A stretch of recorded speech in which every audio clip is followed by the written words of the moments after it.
Hey, it's Squidly. Before we do this video on hypothermia, a couple of standard disclaimers. I'm not a doctor, I'm not an EMT, and I'm probably barely qualified to maintain my own 98.6. Since we're heading into winter, it seems like right now would be the most appropriate time to do a video on hypothermia. But the truth is, in winter, most people go out more prepared than they do in other seasons, especially summer, but even the shoulder seasons. In summer, it's really easy to go out unprepared because at a minimum, you're expecting warm weather. There are a lot of backpackers who have gone out in summer not expecting the weather to change on them, and they get in an environment, especially at higher elevation, where the weather changes and they find themselves in really cool, maybe even cold weather, and they're completely unprepared for it, and they are ripe for hypothermia. So first, let's talk about prevention of hypothermia. Hypothermia is usually brought on by a combination of these three things: cold, wet, and wind. As far as hypothermia goes, if you only have one of those conditions, you're probably in pretty good shape as far as not getting hypothermia. If you have two of those conditions, I've said before that you can do okay with just two of them, but if you have all three, then you're probably in pretty bad shape as far as having to prevent hypothermia. The first preventative measure is to have proper layers. Now, that's not just having layers, any layers. It's having the right layers, layered in the right amounts and the right depth on your body. One of the worst things you can do is have the wrong materials, in particular cotton. Do not have cotton. I can't stress that enough. Cotton will kill you. You can't just, what in the world are people? Also, not having too many layers, because even though it may not be raining, there may be no precipitation. If you have too many layers, you're creating your own environment inside those layers where now you're going to be sweating, and you may end up being as wet inside those layers as though it were actually raining. Whether that moisture comes from sweat or rain is irrelevant. Either way, you're wet. If you're at risk of getting wet from precipitation, in particular rain, it is important to go ahead and prevent that in advance. Most of the time, if it's going to start raining, you have at least a little bit of warning, at least a little bit of heads up that it's going to start raining. At the first sign of it, stop, put your pack down, get your rain gear out, your umbrella, whatever it is that you have to protect yourself from rain, get that stuff out in advance, even if it's not raining yet. Now, that doesn't mean that you have to go ahead and begin wearing it in advance, but you need to have it out and at the ready so that when it does start raining, it's available to you. I did a video on staying mostly dry in the backcountry some time ago, maybe it was about a year ago. I'll put a link to it right here. Take a look at that and get some ideas on how to stay dry on a rainy day. If you do get wet, again, whether it's from sweat or precipitation, you need at some point to get dry. You can't just go on continuously like that. Now, I have found that if I do get wet, as long as I'm moving, I'm probably okay because I'm generating my own heat. But as soon as you stop and you begin to cool, your body just begins to cool off, it becomes a problem and you start to get chilled pretty fast. The important thing there is to get into something dry, or at a minimum, get out of what's wet. So what do backpackers do as far as having something dry to get into? Because let's be honest, we don't carry very many extra clothes. We don't carry much extra anything. This is why there are a couple of thoughts on this. First of all, having all of your stuff in your backpack that needs to stay dry, have it in dry bags or have a pack liner. That way, everything that you've got that needs to stay dry, stays dry. And so stuff that's wet, you can get out of it and you can put on whatever extra layers you have that are dry in order to get a little bit warmer pretty quickly. Also, if it's necessary, set up your shelter, whether it's under a tarp and it's your hammock set up or your tent. Set it up, get inside, get out of the weather. And if you don't have dry layers that you can put on, your quilt or your sleeping bag now become your dry layers.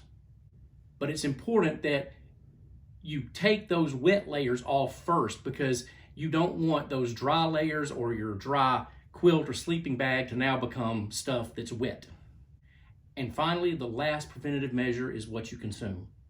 Don't eat snow, and don't drink alcohol. Alcohol makes you feel warmer, but it actually reduces your core temperature. Now, what are the symptoms of hypothermia? If you've ever had hypothermia, you'll be able to identify with this pretty quickly.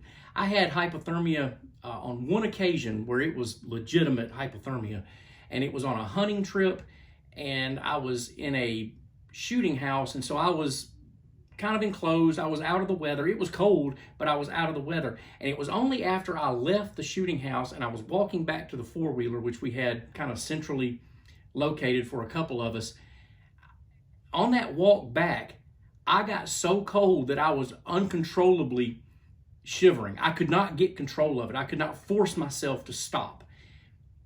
And by the time we got back to the house and got to something warm, I could not warm myself on my own. My body could not do it on its own. I had to have some help. And so that's part of what we're going to be looking at here, is what are those symptoms and how do you treat those symptoms? So some of the symptoms I've already included here. It's uncontrollable shivering. You just can't get control of it. Your thinking kind of becomes muddied.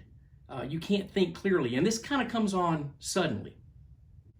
Also, sudden exhaustion. This isn't the exhaustion that you have at the end of a day of hiking, because of course that's going to make you potentially exhausted by the end of the day. This is an exhaustion that comes on suddenly, that's really unexplainable, that aside from hypothermia, there's no reason for you to be exhausted. And finally, cold, reddened skin that in later stages will turn blue from the cold. So as I describe this, I'll be talking about it in the second person. I'll be saying you, but it doesn't have to be you. This could be how you would treat someone else, your hiking partner, or just somebody else on trail who's in trouble. So what do you do to treat hypothermia once you become hypothermic? Some of this is stuff that I've already covered. For example, get into a warm place. Well, there are no convenient houses along the trail. So you've got to find a way to get into a place that's more or less out of the weather. That could be a trail shelter.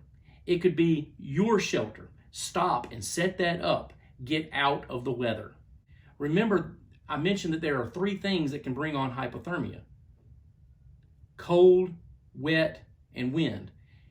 If you can eliminate two of those, the wet and the wind, and just deal with the cold in your shelter, you're going to have yourself in a better situation for treating hypothermia and getting warmed up. Whatever you're wearing that's wet, get out of it. Get out of those layers that are wet. Take them off. And your quilt or sleeping bag now become your layers. So you would put on your puffy coat if you've got it. Hopefully you have it in the wintertime. And your quilt and sleeping bag will become your heavier layers in order for you to warm up. Remember earlier, I mentioned that situation I was in where my body simply was not able to warm itself up on its own.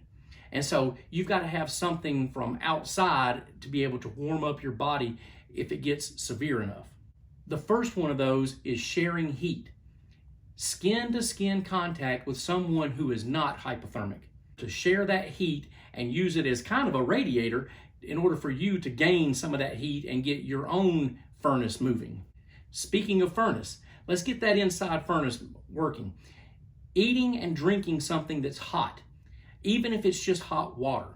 Boil some water, get it hot so that you can drink it, and you can add something to it that has calories in it.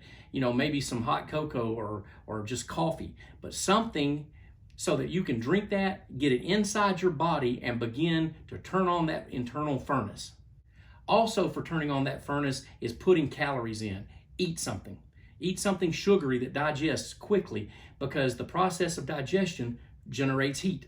And finally, while you have the stove out and you're making hot water for hot drinks, continue boiling water and make yourself a hot water bottle that you can put under your quilt or your sleeping bag in order to help generate some more heat under there to continue warming up.